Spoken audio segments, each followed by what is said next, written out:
Road કાર્યક્રમમાં ફરી એકવાર ચર્ચા કરવી છે અસામાજિક તત્વોના ત્રાસને લઈને। જ્યારે આપણે ગુજરાતની વાત કરીએ તો ગુજરાતમાં એક બાજુ અસામાજિક તત્વોનો આતંક યથાવત જોવા મળી રહ્યો છે। એ પછી અમદાવાદ હોય કે પછી રાજકોટ હોય કે પછી સુરત હોય કે પછી અત્યારે વડોદરા પણ કેમ ના હોય, તમામ જગ્યાએ અસામાજિક તત્વોનો આતંક યથાવત જોવા મળી રહ્યો છે। બેફામ પણ ક્યાંક બની રહ્યા છે, પણ સવાલ એ થતો હોય છે કે શું તેમને કાયદાનો ડર અત્યારે રહ્યો નથી? જ્યારે અમદાવાદની વાત કરીએ તો અમદાવાદના પૂર્વ વિસ્તારમાં વસ્ત્રાલમાં જે અસામાજિક તત્વોની જે કૃત્ય સામે આવ્યું હતું તેને લઈને તો ક્યાંક પ્રશ્નાર્થ જોવા મળતો હતો, અને ત્યારબાદ અમરાઈવાડી વિસ્તારમાં ગઈકાલે આ પ્રકારની જે પરિસ્થિતિ જોવા મળી કે જેમાં અસામાજિક તત્વો લાકડી, દંડા, તલવાર અને ધારિયા સાથે સોસાયટીમાં ગયા હતા, આતંક મચાવ્યો હતો।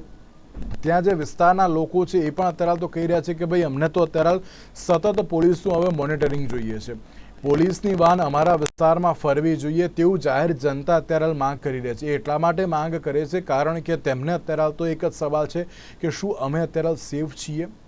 શું રાત્રે અમે શાંતિથી ઘરમાં સૂઈ શકીશું કે ફરી એકવાર આ પ્રકારની પરિસ્થિતિ જોવા મળશે? સવાલ એ પણ જોવા મળતો હોય છે કે જ્યારે ગુજરાત પોલીસ દ્વારા યોગ્ય કામગીરી પહેલાં પણ કરવામાં આવી હતી, બુલડોઝર ફેરવી દેવામાં આવ્યું અને બધું જ કર્યું, ધરપકડ પણ કરવામાં આવી, તો શું પોલીસનો અત્યારે ખોફ નથી રહ્યો?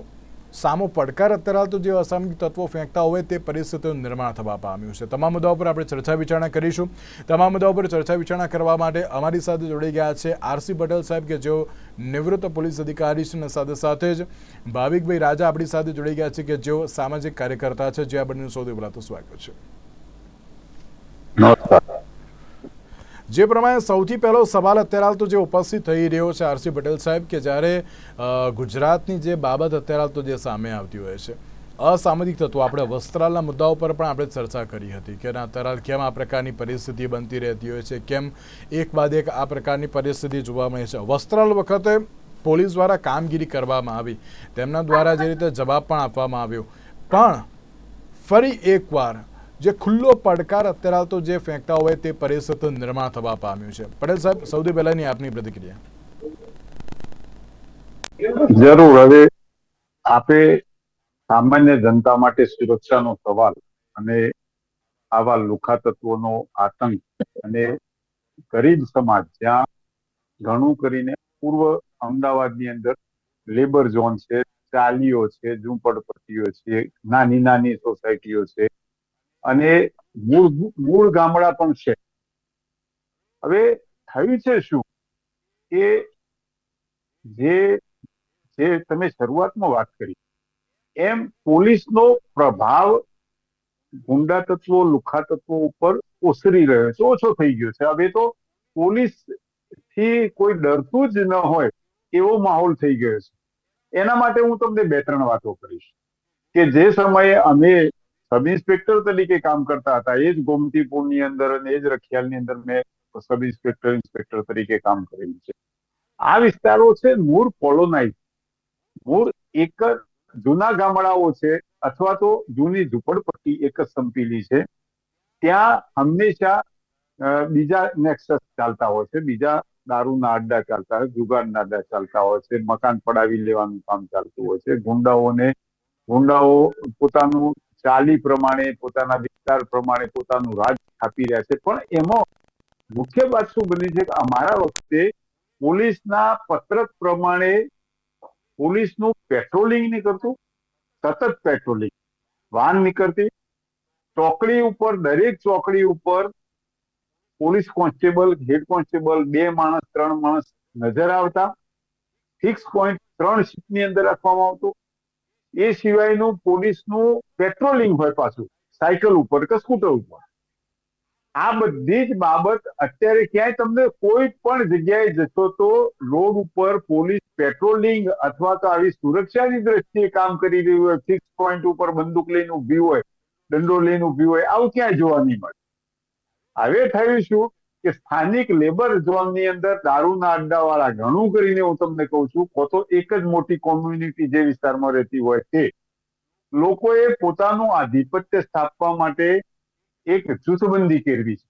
અને જ્યારે પણ સામાન્ય રીતે એક એકલ દોકલ માણસ, ધારો કે કંઈક વાહન અથડાઈ જવું અથવા તો કોઈએ પોલીસને બાતમી આપવી અથવા રેડ પડાવી વગેરે કામની અંદર જ્યારે આ લોકોને ખબર પડી જાય છે ત્યારે જૂથબંધી, જેમ તમે કીધું એમ કે સોસાયટીની અંદર લોકો પેસી ગયા હથિયારો લઈ અને એ સોસાયટી વાળા ભયભીત થઈ ગયા છે ને એમણે 24 કલાક પોતાને પોલીસનું રક્ષણ મળી રહે એવી માગણી કરી છે. એ આજે મળી નથી રહી. એ નહીં મળે તો તમે જોજો કે આ લુખાઓ હજુ પણ કઈ વધારે વિતરણ કરશે. એટલે મુખ્ય વસ્તુ એ છે કે પોલીસનો દબદબો હતો એ તૂટી ગયો છે. પોલીસ જે રીતે થોડી હાર્ડકોર થઈ અને કામ લેતી હતી એ કેટલાક કારણોસર એ નથી કરી શકતી. અત્યારે કોર્ટનો અને કેટલાક NGO અને હ્યુમન રાઇટ્સ વાળા પોલીસની આ કામગીરીને એટલી ચેલેન્જ કરે છે કે પોલીસ નર્વસ થઈ જાય છે. એક કારણ. બીજી વાત કરું કે પોલીસ હવે સાયબર ક્રાઇમ અને બીજા ટેકનિકલ ક્રાઇમની અંદર પડી છે. એટલે એમને આ મારામારીના કિસ્સાઓમાં પોલીસને પણ કેટલીક વખત પંગો લેવો પડે છે. પોલીસ પકડવા જાય, પોલીસ રેડ પાડવા જાય, પોલીસ કંઈક કાર્યવાહી કરવા જાય તો પોલીસને પણ દોડાઈને મારે છે. તો આ માથું કેમ કાઢી ગયા? પોલીસનું પેટ્રોલિંગ ઘટ્યું, પોલીસનો પ્રભાવ ઘટ્યો, પોલીસની સખ્તાઈ ઘટી. એ કારણે સમાજની અંદર આવા લોકોએ માથું કાઢી ગયા. પછી આ લોકોએ શું કર્યું? ધીમે ધીમે શહેર હોય અથવા તાલુકો હોય કે જ્યાં હોય ત્યાં ધીમે ધીમે કોર્પોરેટ લેવલના માણસોનો સંપર્ક અને મિત્રતા કરી રાજકારણીઓને થોડા છાવર્યા. એટલે રાજકારણીઓ એમને છાવર્યા, એમની લાગવગ ઉપર ગઈ અને કેટલાક વખત તો એ એમનું ધાર્યું કરાવવામાં સફળ થયા રાજકારણીઓના માધ્યમથી. એ સાથે રાજકારણી ભલામણથી એ લોકો પોલીસ સ્ટેશનમાં જઈને બેસીને પોતાનું વાત કરી શકે અને પોતાનું કામ કઢાઈ લાવે. કોઈને પકડાવી દે, કોઈને છોડાવી દે. આ બધો ધંધો પોલીસ સાથે મિલીભગતથી થવા માંડ્યો.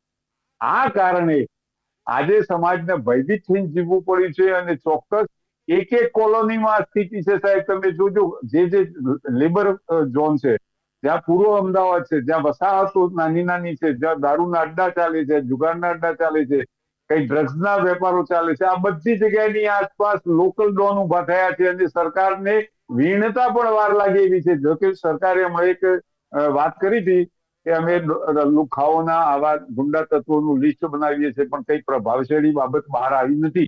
હજુ સુધી તો એવું કઈ દેખાયું નથી કે લિસ્ટ બનાવ્યું હોય ને એમાંથી 50,000 ને ઠેકાણા પાડી દીધા હોય. એટલે આ બધી બાબતો છે એના રાજકીય સંબંધો અને પોલીસ અધિકારી સાથેના ભ્રષ્ટાચારી સંબંધો. એમના કોઈ સગું નથી. જે ઓફિસર આવે એને એનું કવર આપી દેવાનું અને એમના મિત્ર બનાવી લેવાના ને ઉપરથી કોઈ પણ રાજકારણી મારફતે કેવડાવી લેવું કે આને સાચવી લેજો ને એ સચવાતો હોય. એટલે આ બાબતના કારણે અમદાવાદ અથવા તો ગુજરાત બિલકુલ સેફ નથી. અને આ નાના નાના ફૂટી નીકળ્યા દરેક 4 રસ્તા ઉપર કે દરેક ચાલીમાં કે દરેક નાની ગરીબ વસાહતોની અંદર આ PM હાઉસની યોજનાઓ છે એવા, અથવા ઇન્દિરા યોજનાઓ છે એવા જગ્યાએ આ દાદાઓનું જ ચાલે છે.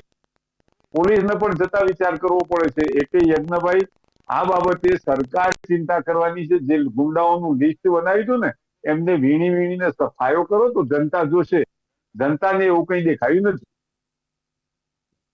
માટે અત્યારે તો જે સવાલ જોવા મળતો હોય કે કેમ અત્યારે આ પ્રકારની ઘટના બની રહી છે, આને રોકવી તો બહુ જરૂરી છે. જે રીતે પટેલ સાહેબે બહુ જ સાચી વાત કરી, એ પણ પોતે પોલીસ અધિકારી રહી ચૂક્યા છે, પરંતુ જ્યારે આ પ્રમાણે અત્યારે તો જે જાહેર જનતા સમક્ષ કહેવું એ પણ અત્યારે તો બહુ સાચી વાત કહી છે. તેમણે જે પણ કહ્યું છે ક્યાંક સાચી વાત અત્યારે તો જે સાબિત થતી હોય છે. ભાવિકભાઈ, વસ્ત્રાલવાળા કેસને લઈને આપણે ચર્ચા કરી હતી કે જે અસામાજિક તત્વોનો જે આતંક જોવા મળ્યો હતો. ત્યારબાદ બાપુનગરમાં પણ જે રીતે તલવાર લઈને જે પેલા અસામાજિક તત્વો અત્યારે ફરતા હતા તેની પણ આપણે બાબત પર ચર્ચા કરી હતી. ભાવિકભાઈ, આપને યાદ હશે સુરતમાં પણ આપણે ચર્ચા કરી હતી કે તલવાર લઈને અત્યારે તો કેક કાપતા વિડીયો પણ અત્યારે તો જે સામે આવતા. એટલે હું માત્ર એમ કહેવાય ને કે અમદાવાદ, સુરત, રાજકોટ અને બરોડાની વાત નથી કરતો, પણ ઘણી બધી એવી જગ્યાઓ પણ છે કે જ્યાં હવે અસામાજિક તત્વોના હવે એમ થઈ ગયું છે કે ભાઈ અમે જ અત્યારે તો મોટા, અમે જે કહીએ એ જ સાચું, અમને અત્યારે તો કોઈ ડર રહ્યો નથી તેવી પરિસ્થિતિ થઈ ગઈ છે. શું લાગે છે આને રોકવું અત્યારે તો શક્ય છે? અને શક્ય છે તો કયા કારણોસર? એકચ્યુઅલી શક્ય છે.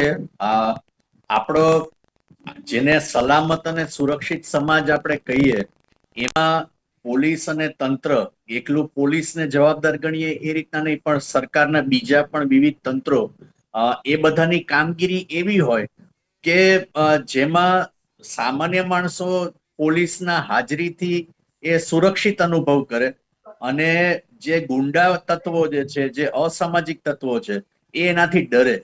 પણ આજે ઉલટી ગંગા છે. આજે તકલીફ એ છે કે સામાન્ય લોકો છે એને ઉલટાનો પોલીસનો ડર લાગે છે કે રખે ને ક્યાંક કોઈ પણ રીતના અમે પોલીસના અડફેટે આવી જઈશું અને લેવા દેવા વગરનો લાંબો કેસ એ થઈ જશે, એ ચિંતા એ લોકોને વધારે હોય છે.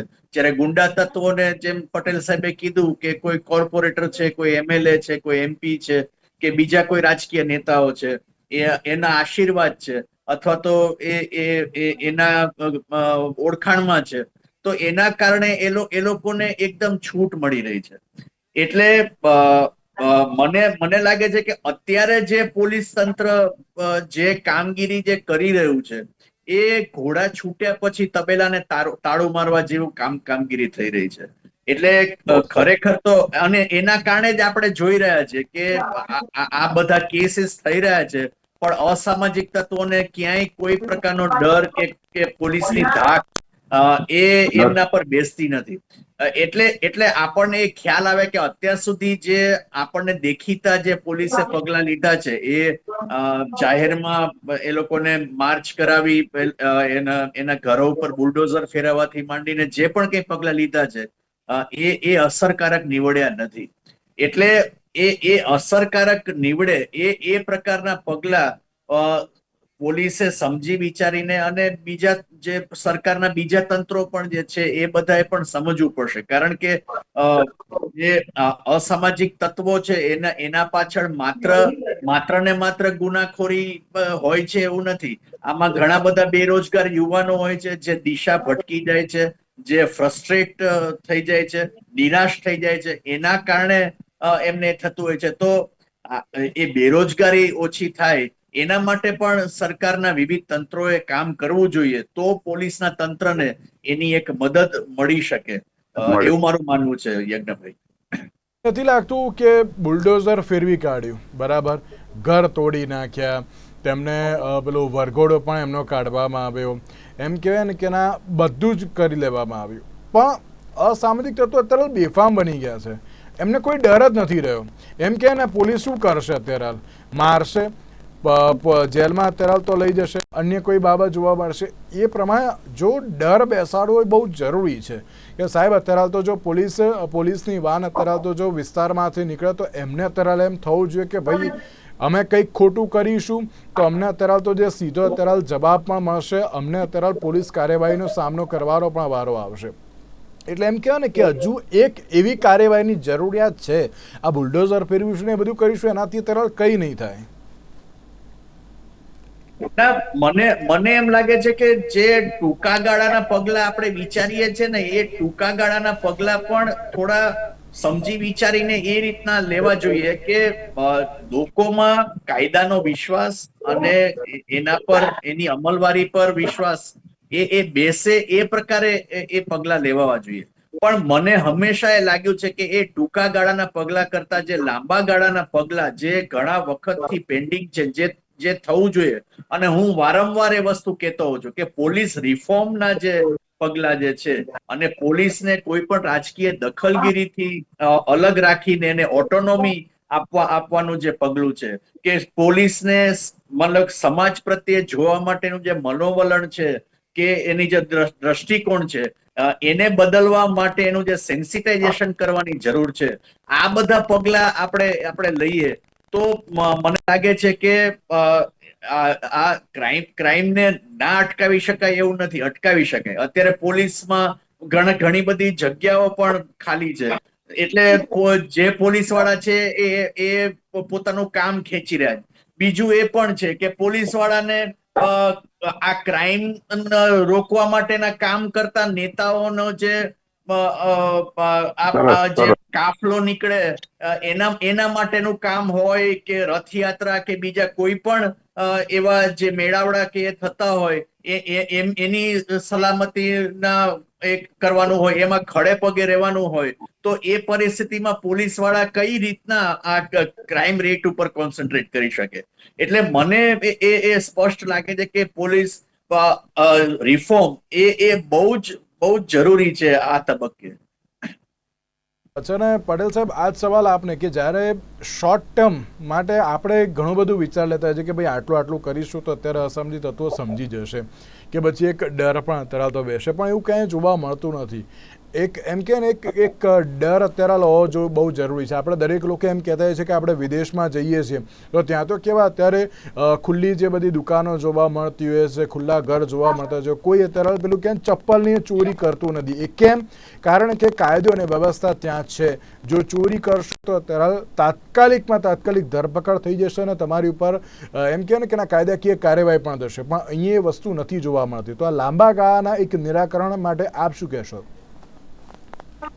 જરૂર, ભાવિકભાઈ એક સરસ વાત કરી કે રોજગાર વગરના માણસને રાક્ષસી વિચાર આવે, એને કઈ પણ રીતે કમાવવું પડે અથવા ભરણ પોષણ માટેનો ટૂંકો કરવો પડે, એ દાદાગીરી કરીને કરે કઈ પણ. હવે એક તો લાંબા ગાળાની યોજના સરકાર પાસે હોવી જોઈએ કે લગભગ કોઈ પણ માણસ પોતાને શ્રમ વગરનો, પોતાના કામ વગરનો ન રહે. બીજી વાત છે કે પોલીસમાં રાજકીય હસ્તક્ષેપ બંધ થાય. પોલીસ ધારે તો બધું જ કરી શકે છે. સરકાર અને પોલીસ બે ભેગા મળીને ધારે ને તો સરકારની ઈચ્છા શક્તિ અને પોલીસની કામગીરી આ બે ભેગું થઈ જાય ને તો આ એકે દાદા દાદીની કોઈ તાકાત નથી કે સાહેબ આ ખુલ્લા આમ કરી શકે. પણ રહી વાત એવી કે આ મિલીજુલી જે પ્રવૃત્તિ છે એની અંદર થોડી વાર તમને પ્રભાવ ચાલે, કોકને ટુકડો બનાવ્યો, કોકને આવી ચાલ ચલાવી, કોઈને દંડા ઠોક્યા, થયું એક દિવસ માટે. પણ એમાં તો શું થાય છે હું તમને કહું કે આ દારૂ વાળાને ત્યાં દારૂની રેડ પડે સાહેબ, વધારે જથ્થો પકડાય તો એમનું પોલીસ દ્વારા થયેલી કાર્યવાહીથી એ લોકો પોતે મોટા વેપારી છે, એનું માર્કેટિંગ થાય છે ધંધાનું. હવે સવાલ એ છે કે એમના ત્યાં જેને ત્યાં મોટી રેડ પડે ને મોટો માલ પકડાય એને ત્યાં ગરાગી વધી જાય. આ એક આડઅસર છે. હવે આની અંદર જો આ રીતે અઢળક કમાણી થતી હોય તો એ લોકો છેક સુધી પૈસા, છેકનો અર્થ બે જનતા જે કરે છે, પણ છેક સુધી આ પૈસા જતા હોય છે. અને કેટલાક ઈમાનદાર અધિકારીઓ આ પ્રવૃત્તિ રોકી શકતા નથી, આ ચેનલ તોડી શકતા નથી. ખાતાની અંદર ઘણા બધા અધિકારીઓ ઈમાનદાર છે અને ઘણું બધું સમાજને બચાવવા માટે, સમાજ માટે સારું કરવા માટે, પોલીસનો એક પ્રભાવ પાડવા માટે અને ગુંડાઓનો દર તોડવા માટે ઘણું બધું કરી રહ્યા છે. એ લાંબા ગાળાની પ્રક્રિયાની અંદર રિફોર્મની પ્રવૃત્તિ કાર્યવાહી આવશે ત્યારે આ બધું ઠીક થશે. અન્યથા તો તમે જુઓ છો કે રોજે રોજ સાહેબ હવે શ્રમ વિસ્તારોની અંદર તો મોટરસાયકલ કે કાર લઈને જતા ડર લાગે છે. એનું કારણ છે કે લોકલ માણસો એટલા પ્રમાણમાં ભેગા થઈ જાય છે અને કેટલાક કિસ્સાઓમાં તો મારામારી ઉપરાંત હત્યાઓ પણ થઈ જાય છે. આપણે ઘેરથી નીકળીએ છીએ ને અમુક આ પૂર્વના અમુક વિસ્તારોની અંદર હું તમને કહું, ભાઈપુરા છે, રખિયાલ છે, તમે બાપુનગર જુઓ, શહેર કોટડાના કેટલાક શ્રમિક વિસ્તારો જુઓ, મુસ્લિમ વિસ્તારો કેટલાક જુઓ, જતી વેરાય બહુ ડર લાગે છે. કોઈ પણ નાગરિકને ડર લાગતો હશે કે અને આપણે એ વિસ્તારમાં જવાનું પસંદ ઓછું કરીએ છીએ. એનું કારણ આટલું છે કે લુખ્ખા તત્વો ગમે ત્યારે ભેગા થઈ જાય સાહેબ, મારપીટ ઉપર જ ઉતરી આવે છે અને જે હોય લઈ લે છે. આ એક બિલકુલ નગ્ન સત્ય વાત છે. એટલે લાંબા ગાળાનું રિફોર્મ પોલીસને એની સત્તાનો ઉપયોગ કરતા રોકવામાં નહીં આવે અને ઉપયોગ કરતા બીજી પોલીસ સારું ઇન્વેસ્ટિગેશન કરશે અને લાંબો સમય સુધી આ લોકો જેલમાં રહેશે અને એમનો ધંધો, દારૂનો ધંધો અથવા તો અનૈતિક પ્રવૃત્તિ જે પણ કરતા હોય એ પોલીસ સતત વોચ કરી બંધ કરાવશે. બાકી 4 દિવસ બંધ રહે છે સાહેબ, 5મા દિવસે તો ધમધોકાર મોટો વેપલો ચાલુ થઈ જાય છે. એટલે ત્યાં પોલીસ બિલકુલ પ્રભાવહીન લાગે છે. એટલા માટે લાંબા ગાળાની યોજનાઓ સરકાર બનાવી શકશે. પોલીસ કેટલાક કિસ્સાઓની અંદર પોલીસ ઉપર થતા આક્ષેપોની અંદર પોલીસના ઉપરી અધિકારીઓ અને સરકાર બચાવી શકતી નથી. એના કારણે પણ કેટલીક પોલીસનું મોરલ ડાઉન જાય છે. એટલે આ બધું સરકારે કરવું પડશે. સરકાર પાણીના પાઉચ એક દિવસમાં બંધ કરાવી શકે તો દારૂની પોટલીઓ એક દિવસમાં બંધ કરાવી શકે એમ છે, પણ કરે ત્યારે ખરું, એમની ઈચ્છા શક્તિ જાગે ત્યારે ખરી. સાચી વાત છે કે જ્યારે એમ કહેવાય ને કે પાણીના પાઉચની પટેલ સાહેબે બહુ સાચી વાત કહી કે ના પાણીના પાઉચ તમે એક દિવસમાં બંધ કરાવી શકો, દારૂની પોટલી કેમ નથી બંધ કરાવી શકતા? બહુ સાચી વાત છે. ભાવિકભાઈ એવું લાગી રહ્યું છે કે ચલો ઈચ્છા શક્તિ તો છે પણ એમ કહેવાય ને કે ના થોડી ઢીલાશ પણ અત્યારે દાખવવામાં આવી રહી છે. તેમ કરીએ છીએ એકાદી જો કામગીરી કરવામાં આવે તો અત્યારે એમ કહેવાય ને કે ના તેનું દરેક જગ્યાએ ચર્ચાઓ કરવામાં આવતી હોય છે કે ભાઈ અમે આમ કર્યું, અમે આમ કર્યું, પણ એ તો ખાલી શોર્ટ ટર્મ માટે રહ્યું. પણ ભાવિકભાઈ, એક વસ્તુ બહુ સાચી છે કે હવે જાહેર જનતામાં એક ડરનો માહોલ જોવા મળે છે કે રાત્રે અમે બહાર નીકળીશું તો, અને હું જો સ્પેસિફિક પૂર્વ વિસ્તારની જ વાત કરું તો પૂર્વ વિસ્તારમાં પણ આ પ્રકારની પરિસ્થિતિ છે. જે રીતે સુરતની વાત કરું તો સુરતમાં પણ જે અડાજણ તો બીજી બાજુ જે લિંબાયત વિસ્તાર છે, એ બધા વિસ્તાર છે, એમાં પણ ક્યાંક લોકો અત્યારે જતા ક્યાંક ગભરાતા હોય છે. રાજકોટમાં પણ છે. એટલે કે જો તેની ઉપર યોગ્ય કાર્યવાહી થાય, હું એમ જ કહું છું કે કોઈ બધી જગ્યાએ નથી કરવાની જરૂર, કોઈ એક જ જગ્યાએ કરો ખાલી, પણ એવી કરો કાર્યવાહી કે અત્યારે દરેક લોકોને ખબર પડે કે ભાઈ હવે આમાં કંઈ કરાય એવું છે નહીં. જો આ પ્રકારની પ્રવૃત્તિ કરીશું તો અમારી ઉપર પણ કાર્યવાહી થશે. અને લોકોમાં ક્યાંક હવે સવાલ થાય છે કે અમે હવે અત્યારે તો બહાર નીકળીએ કે ના નીકળીએ તેમ. ના યજ્ઞભાઈ, હું તમારા કરતા થોડુંક ઉલટું કહીશ કે એક જ જગ્યાએ નહીં પણ બધી જગ્યાએ જે કાયદેસર રીતના થતી હોય એ પ્રક્રિયા તમે કરો તો ધીમે ધીમે કરતા લોકોમાં એના પોલીસ પરનો વિશ્વાસ એક ઉભો થશે. એટલે આમાં પોલીસને સૌથી મોટી મુશ્કેલી એ પડે છે, આપણે ત્યાં ક્રાઇમ થાય છે તો પોલીસ એની શાર્પનેસ એટલી બધી છે કે એ તરત જ સમજી જાય છે કે કોણે ક્રાઇમ કર્યો હશે ને કઈ રીતના થયો હશે, અને એમના માટે જો ક્રિમિનલને પકડવા હોય તો એ બહુ આસાન વાત છે. પણ એ લોકો એ પણ જાણે છે કે આની પાછળ આપણે મહેનત કરીશું, એના પાછળ દોડાદોડી કરીશું અને એને અંદર નાખીશું, પણ એમને આ કોર્પોરેટર કે પેલા રાજકારણી એને છોડાવી દેશે. એટલે જે મોરલ એમનું જે ડાઉન થઈ જાય, એ મોરલ ડાઉન થવાના કારણે શું છે કે એ અસરકારક કોઈ પગલા લેતા નથી. અને જ્યારે લોકોનું પ્રેશર અથવા તો ઉપરથી રાજકીય પ્રેશર આવે ત્યારે પછી આ જે વસ્ત્રાલમાં લીધા હતા એવા પગલા લોકોને દેખાડવા માટે લઈએ. પણ જે ક્રિમિનલ છે એને ખબર છે કે આ કારણ કે પોલીસ ઉપર પ્રેશર આવ્યું એટલા માટે પોલીસે આવા પગલા લીધા છે, બાકી જો પ્રેશર ના આવે તો એ પ્રકારના પગલા લેવાના નથી. એટલે વાત એ છે કે લોકોમાં કાયદા પ્રત્યે માન, કાયદા પ્રત્યે વિશ્વાસ અને કાયદાનો ડર, એ ત્રણેય વસ્તુ સ્થાપિત કરવી બહુ જરૂરી છે. અને એમાં પોલીસ તંત્ર એક અગત્યની ભૂમિકા ભજવી શકે અને સરકારના વિવિધ તંત્રો પણ એ કરી શકે. એક બાબત એ પણ હું આપને પૂછવા માંગીશ કે જ્યારે આપણે રથયાત્રાનો તમે જે ઉલ્લેખ કર્યો હતો તો એમાં ગુજરાત પોલીસ દ્વારા એમ કહેવામાં આવ્યું હતું કે અમે આ વખતે સુરક્ષા માટે AI ટેકનોલોજીનો ઉપયોગ કરી રહ્યા છીએ. જો અત્યારે દર 4 હશે CCTV કેમેરા પ્રોપર વેમાં, હા ઘણા બધા એવા પણ અસામાજિક તત્વો છે કે એને પણ તરત તોડી દેતા હોય છે, જો એને તરત લગાવી દેવામાં આવે પ્રોપર AI ટેકનોલોજીથી અત્યારે તો જો એમ કહે ને કે ના મોનિટરિંગ પણ કરવામાં આવે તો ફરી એકવાર જે રીતે તમે કહ્યું કે ના જાહેર જનતાને એક વિશ્વાસ બેસશે કે ના પોલીસ કામગીરી કરી રહી છે અને યોગ્ય કામગીરી કરે. એટલે કે જો આ પ્રકારની ઘટના બનતી હોય ને તો તેને પણ અત્યારે તો રોકી શકાશે. ભાવિકભાઈ, લાગે છે કે આના ટેકનોલોજીનો યોગ્ય ઉપયોગ કરવો બહુ જરૂરી છે તેમ?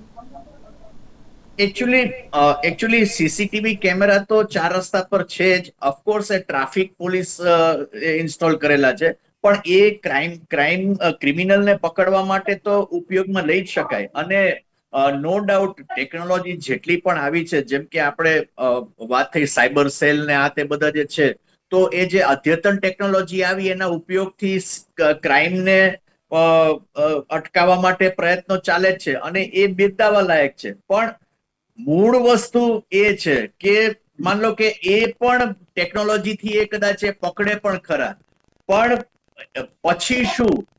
પછી એને જે કાયદેસર રીતના જે એને જે સજા થવી જોઈએ કે એના પર કાયદેસર કાર્યવાહી જે થવી જોઈએ, જો એ ના થાય તો ટેકનોલોજી પણ ઇન્સ્ટોલ કર્યા પછી પણ લોકોના મનમાં એ વિશ્વાસ નથી આવવાનો. કારણ કે એ CCTV ને પણ મેનિપ્યુલેટ કરી શકાય એ પ્રકારની એ પરિસ્થિતિ છે. યજ્ઞભાઈ, તો હવે સવાલ એ છે કે હવે અસામાજિક તત્વો અત્યારે બેફામ તો બન્યા છે, યોગ્ય કાર્યવાહી ક્યારે કરવામાં આવશે, કેવી રીતે કરવામાં આવશે અને કયા સમયાંતરે કરવામાં આવશે? પટેલ સાહેબ અને ભાવિકભાઈ, આ બંનેનો આભાર અમારી સાથે ચર્ચા વિચારણામાં જોડાવા માટે. તો દર્શક મિત્રો, આજના વિશેષ કાર્યક્રમમાં મને આપશો રજા. નમસ્કાર.